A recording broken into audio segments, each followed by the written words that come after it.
ગુજરાત એટીએસને મોટી સફળતા મળી છે। અમદાવાદ એરપોર્ટથી 4 આઈએસઆઈએસના આતંકી ઝડપી પાડ્યા છે। ચારે આતંકી મૂળ શ્રીલંકાના વતની છે અને ડીજી વિકાસ સહાય પ્રેસ કોન્ફરન્સમાં આતંકી કેવી રીતે પકડાયા, તેમની પાસેથી શું મળ્યું તેની માહિતી આપી હતી। ડીજી વિકાસ સહાય કહ્યું કે 18 મેના રોજ એટીએસના ડીવાયએસપી હર્ષ ઉપાધ્યાયને 4 વ્યક્તિ મોહમ્મદ નુસરત, મોહમ્મદ ફારિસ, મોહમ્મદ રઝદીન અંગે માહિતી મળી। તેઓ ઇસ્લામિક સ્ટેટના સક્રિય સભ્ય હોવાની અને ભારતમાં કોઈપણ જગ્યાએ આતંકી પ્રવૃત્તિ કરવાના તથા હવાઈ કે રેલ માર્ગે આવશે તેવી માહિતી મળી હતી, જેના આધારે રણનીતિ ઘડવામાં આવી હતી। તેઓ કયા રસ્તે આવવાના હતા અને સમય અંગે માહિતી ન હોવાથી ટીમ બનાવી હતી। દક્ષિણ ભારતથી આવતી તમામ ટ્રેન અને ફ્લાઇટનું લિસ્ટ એનાલિસિસ કરવામાં આવ્યું અને એક ટીમને તેમાં સફળતા મળી। ઇન્ડિગોની ફ્લાઇટ લિસ્ટમાં તેમના નામ મળ્યા। કોલંબોથી પણ વેરિફિકેશન કરાયું, ત્યાંથી જાણવા મળ્યું કે ચેન્નઈ આવવાના છે। અમદાવાદ એરપોર્ટ પર એટીએસની ટીમ બનાવી વોચ રાખી હતી। 19 તારીખે ચેન્નઈ પહોંચ્યા, જ્યાંથી સાંજે અમદાવાદ આવ્યા। જેવા અમદાવાદ એરપોર્ટ આવ્યા ત્યાંથી અટક કરાઈ હતી।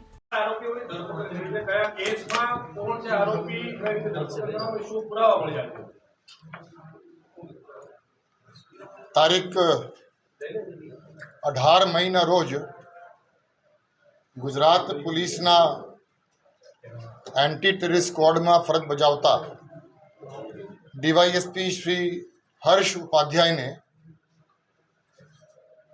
એક ખાનગી બાતમીદારથી એવી માહિતી મળી હતી કે 4 વ્યક્તિઓ કે જેના નામ છે મોહમ્મદ નુસરત, મોહમ્મદ નુફરાન, મોહમ્મદ ફારિસ અને મોહમ્મદ રઝદીન,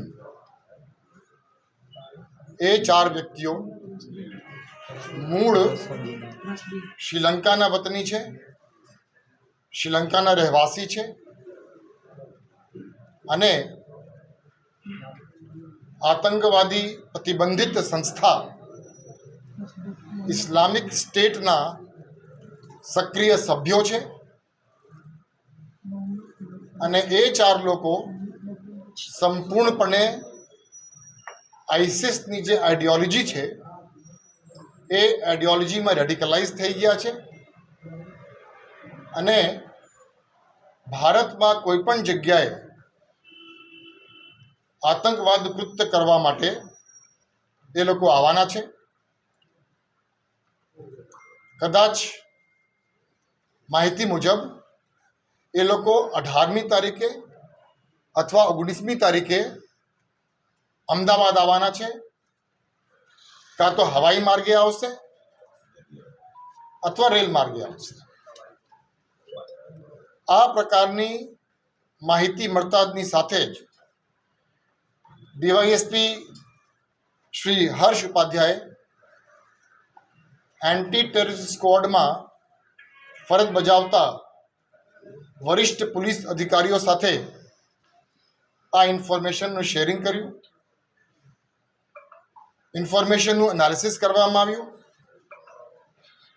અને આ બાતમી અનુસંધાને કરવાની થતી અલગ અલગ પ્રકારની કામગીરીની સ્ટ્રેટેજીસ બનાવવામાં આવી। પ્રાથમિક માહિતીમાં એ લોકો કઈ રસ્તે આવવાના છે, કેટલા વાગે આવવાના છે, એવી કોઈ ચોક્કસ માહિતી ન હોવાના કારણે એન્ટી ટેરરિસ્ટ સ્ક્વોડના અલગ અલગ અધિકારીઓની નેતૃત્વમાં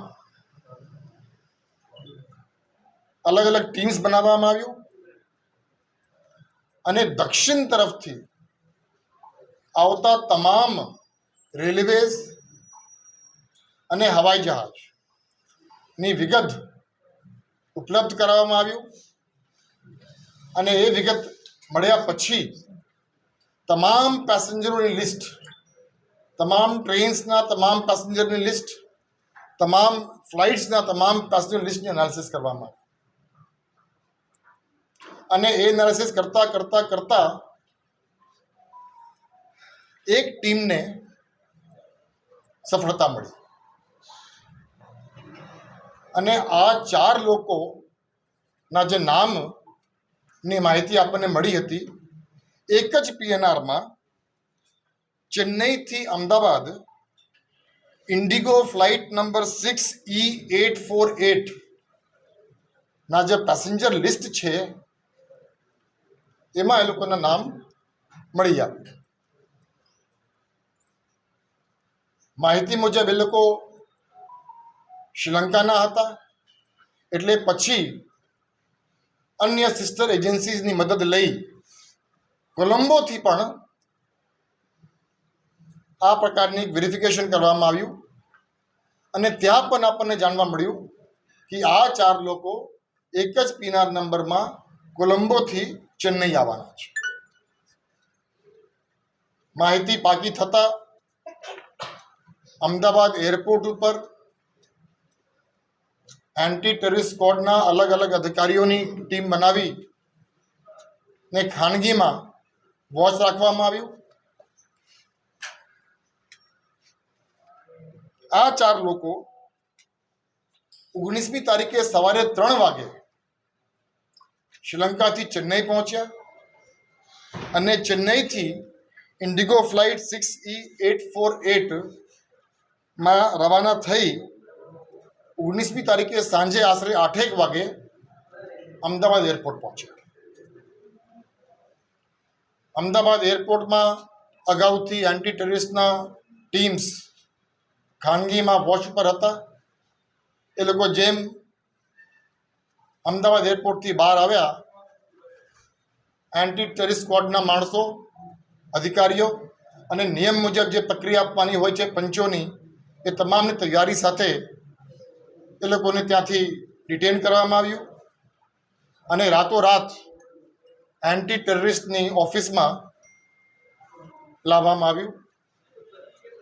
એરપોર્ટમાં પ્રાથમિક રીતે જ્યારે ડિટેન કરવામાં આવ્યું ત્યારે ઇંગ્લિશમાં એક નામ પૂછતા જે માહિતીના 4 નામો હતા એ જ 4 નામો એ લોકો હોવાના કારણે એ લોકો છે એ પાકું થતાં એન્ટી ટેરરિસ્ટ સ્ક્વોડની ઓફિસમાં લાવવામાં આવ્યું.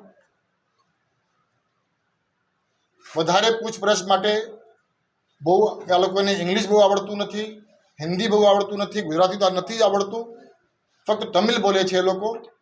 એટલે તમિલ ભાષાના જાણકાર લોકોને રાતોરાત એન્ટી ટેરરિસ્ટ સ્ક્વોડમાં બોલાવવામાં આવ્યું અને એ લોકો મારફતે એ 4 લોકોની પૂછપરછ કરવામાં આવી. પૂછપરછ દરમિયાન આ 4 લોકો મોહમ્મદ નુસરત સન ઓફ અહમદ ગની, ઉમ્ર વર્ષ 33, મૂળ રહેવાસી Negombo, Sri Lanka. Bureau report Janadesh news, Ahmedabad.